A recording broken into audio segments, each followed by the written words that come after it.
1848 میں جب خدا اور مذہب کے بغیر امریکہ پہلا سیکولر اسٹیٹ بنا، اور ساتھ ہی ساتھ یورپ کے شہر فرانس میں بادشاہوں اور پادریوں کے ظالمانہ گٹھ جوڑ کی وجہ سے لوگوں کے ذہنوں میں خدا اور مذہب کی نفرت پیدا ہونے لگی، جس کے نتیجے میں فرانس میں بھیانک انقلاب نے سب کچھ الٹ پلٹ کر کے رکھ دیا۔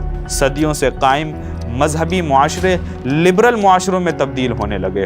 واقعات کے اس تسلسل کے بعد لوگوں کے ذہنوں میں یہ سوال پیدا ہونا شروع ہوا کہ خدا اور مذہب کے بغیر انسانوں کے کیا مقاصد ہیں؟ کیا انسانوں کا کوئی مقصد ہے بھی یا نہیں؟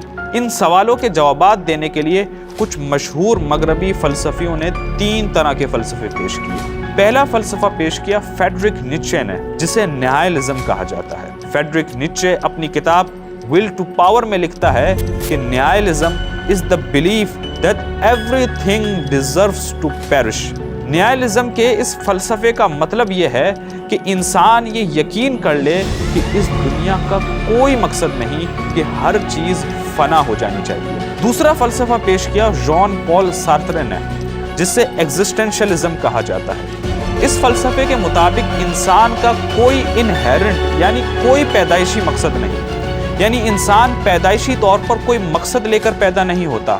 ژان پال سارترے اپنے اس فلسفے کی تعریف اپنے مشہور زمانہ جملے کے ساتھ اس طرح کرتا ہے کہ ایگزسٹنس پریسیڈز ایسنس، یعنی انسانی وجود پہلے ہوگا اور بعد میں اس کا کوئی ایسنس یا مقصد طے ہوگا۔ اور تیسرا فلسفہ پیش کیا البرٹ کیمیو نے، جسے ابسرڈزم کہا جاتا ہے۔ البرٹ کیمیو اپنے اس فلسفے کی اس طرح تعریف کرتا ہے کہ absurdism arises out of the tension between our desire for meaning and happiness and on the other hand the indifferent natural universe's refusal to provide that۔ یعنی ایک طرف انسان جو اس دنیا میں کوئی مقصد یا کوئی معنی اور خوشی تلاش کرتا ہے، اور دوسری طرف یہ فطری کائنات جو انسانوں کو مسلسل کوئی معنی یا مقصد اور خوشی دینے سے انکار کرتی ہے۔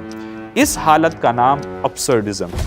یعنی انسان جتنی بھی کوشش کر لے، اس کو اس کی زندگی کا مقصد نہیں مل سکتا۔ اس وجہ سے یہ مقصد تلاش کرنا بالکل ابسرڈ یعنی فالتو کام ہے۔ ناظرین، ظاہری طور پر یہ تینوں فلسفے یعنی نہائلزم، ایکسٹینشلزم اور ابسرڈزم 3 مختلف فلسفے محسوس ہوتے ہیں، لیکن اگر گہری نظر سے دیکھا جائے تو ان تینوں فلسفوں کا لب لباب اور نتیجہ ایک ہی نکلتا ہے، اور وہ ہے میننگ لیسنس یعنی بے مقصدی۔